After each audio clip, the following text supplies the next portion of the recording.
The most hotly contested election in our nation's history did not take place in the year 2000, or even 2020.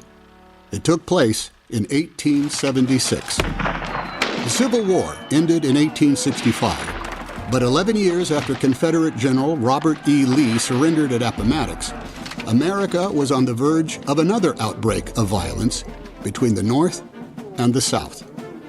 A deal was made to preserve the nation. The price? The end of Reconstruction and the preservation of white supremacy.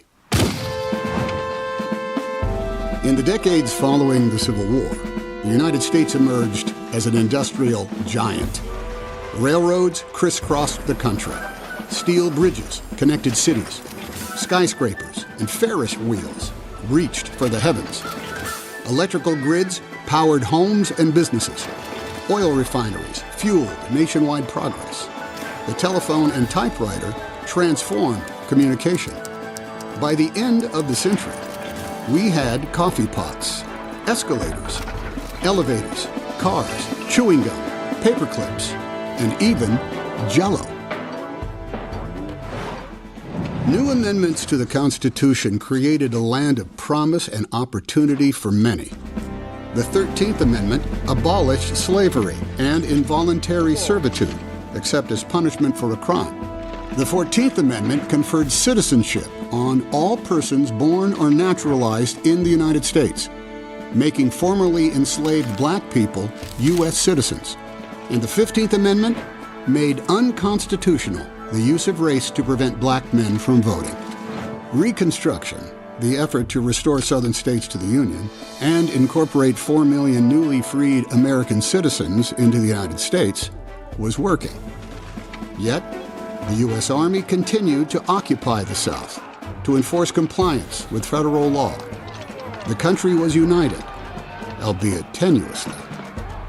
In 1876, a centennial exposition in Philadelphia celebrated the 100th anniversary of the signing of the Declaration of Independence.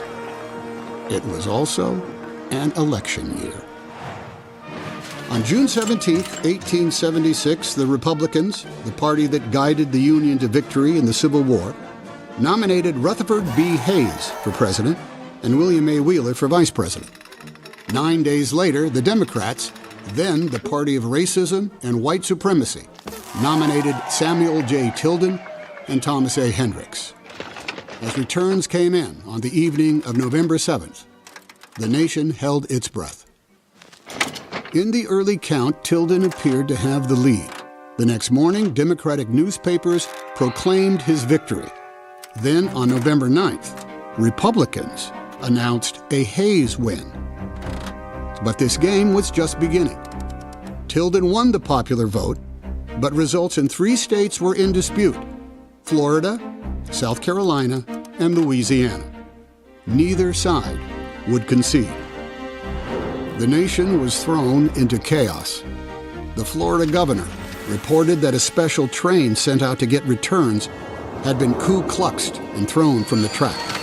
Amid reports of fraud and armed threats to black voters, then President Grant, the former commander of the Union Army, sent troops to the capitals of all 3 disputed states.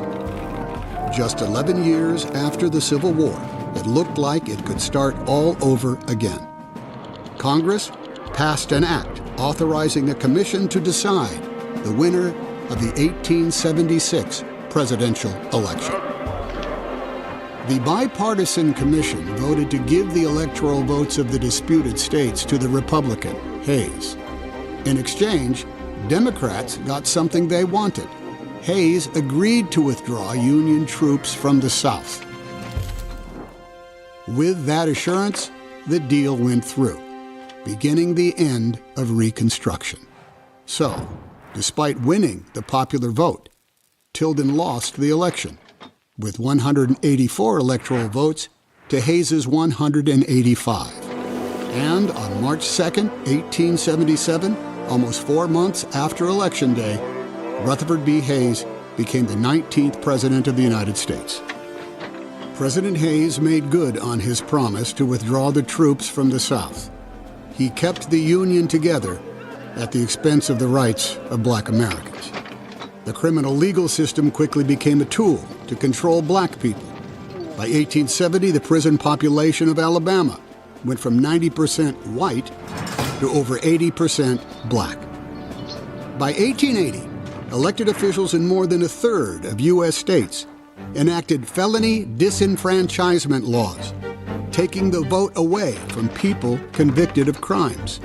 Poll taxes, grandfather clauses, and literacy tests were employed to keep black men from voting. When that wasn't enough, white supremacists used violence and even murder to prevent black men from going to the polls. Elected officials in states across the South passed Jim Crow laws, enforcing segregation in virtually every aspect of American life.